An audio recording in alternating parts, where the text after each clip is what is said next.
পোনপ্ৰথমে পৰ্টেল মিডিয়াৰ সাংবাদিক বন্ধুসকলক আমি ধন্যবাদ জনাইছোঁ।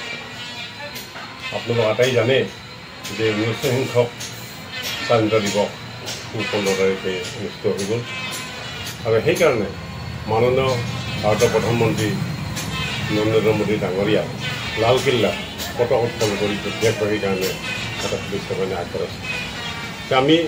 মই আপোনালোকক ক'ব বিচাৰোঁ যে দেশৰ গোটেইখন ৰাজ্যৰ পৰা 4জন কৰি আমাৰ জিলা পৰিষদৰ নিৰ্বাচিত প্ৰতিনিধিসকলক এই অনুষ্ঠানলৈ দেশৰ কেন্দ্ৰীয় পঞ্চায়ত মন্ত্ৰীয়ে আমন্ত্ৰণ জনাইছিল আৰু সেই আমন্ত্ৰণৰ সূত্ৰে ৰাজ্য চৰকাৰে আমাৰ সন্মানীয় মন্ত্ৰী পঞ্চায়ত মন্ত্ৰী ৰঞ্জিত কুমাৰ দাস ডাঙৰীয়া আৰু আমাৰ মাননীয় মুখ্যমন্ত্ৰীৰ পৰামৰ্শ মতে আমাক 4জনক দিল্লীৰ সেই কেন্দ্ৰীয় অনুষ্ঠানলৈ আমন্ত্ৰণ জনাইছে।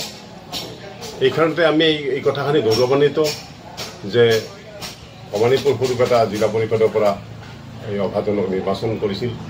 তাৰোপৰি আমাৰ ৰাণী চাপৰিৰ জিলা পৰিষদ সদস্য ডাঙৰীয়াক নিমন্ত্ৰণ কৰিছিল। তাৰোপৰি শুৱালকুছিৰ পৰা এজন নিমন্ত্ৰণ কৰিছিল, সেইজনৰ নামখিনি মই প্ৰকাশ কৰি দিম। গতিকে মই এই কথাখিনি গৌৰৱান্বিত যে আমাৰ ৰাজ্যখনৰ পৰা এই 4গৰাকী প্ৰতিনিধিক দেশৰ এই সন্মিলিতভাৱে যি ৰাষ্ট্ৰপতি ভৱনৰ উপৰিও অন্যান্য বস্তু চোৱা সুবিধা দিলে আৰু সেইদিনা কেন্দ্ৰীয় অনুষ্ঠানত উপস্থিত হোৱাৰ কাৰণে আমাক নিমন্ত্ৰণ কৰিলে, তাৰ কাৰণে আমি গৌৰৱান্বিত। আৰু ৰাজ্য চৰকাৰৰ উপৰিও কেন্দ্ৰীয় মন্ত্ৰীয়ে দিনা আগদিনা পূৰ্ব সন্ধিয়া স্বাধীনতা দিৱসৰ 14 তাৰিখে এখন মিটিং অনুষ্ঠিত কৰিছিল আৰু সেই মিটিঙত গোটেই ৰাজ্যখনৰ যিমান ৰাজ্য আছে গোটেই ৰাজ্যৰে পঞ্চায়তৰ কাম কাজ ত্বৰান্বিত কাৰণে কিছুমান উপদেশ দিছিল।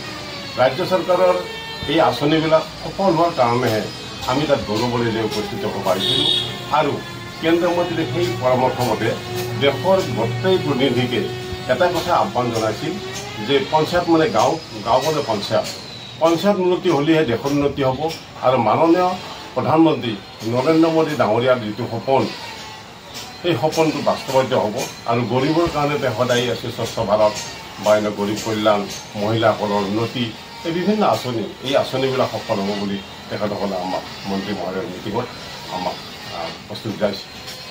আমাৰ ফালৰ পৰা আমাৰ 10জন মানুহক গোটেই দেশৰ 10জন মানুহক কেন্দ্ৰীয় মন্ত্ৰী ৰাজীৱ ৰঞ্জন সিং ডাঙৰীয়া সম্বৰ্ধনা জনাইছিল আৰু আমাৰ ফালৰ পৰা কুশল দাস ডাঙৰীয়া আমাৰ ৰাণী চাপৰিৰ প্ৰতিনিধি জিলা প্ৰতিনিধি কুশল দাস ডাঙৰীয়া স্পেচিয়েলি তেখেতক মন্ত্ৰী মহোদয়ে সম্বোধন জনাইছিল। আমাক মন্ত্ৰালয়ৰ পৰা এনেকৈ একোটা স্মাৰক দি আমাক উৎসাহিত কৰি তেনেহ'লে মিটিঙত নহয় আমাৰ হাতে দিছিল বস্তুটো। আমি বৰ ভাল লাগিছে, আনন্দিত হৈছোঁ। তাৰোপৰি আমাৰ পৰা যিজন আৰু আন এগৰাকী প্ৰতিনিধি গৈছিল সেই প্ৰতিনিধিগৰাকীও আমি আন্তৰিকতাৰে কৈছিলোঁ। আমাৰ মাজৰ পৰা আমাৰ ওচৰৰে পাকা পঞ্চায়তৰ পৰা প্ৰাণজিৎ কুমাৰ ৰয় গৈছিল আৰু তাত গৈছিল আমাৰ কি নাম আছিল পাহৰিলোঁ, তেওঁ গৈছিল আমাৰ পৰা শুৱালকুছিৰ পৰা। গোটেইখিনি আমি গৈ ভাল লাগিছে আৰু Stay informed, stay ahead. News NE 365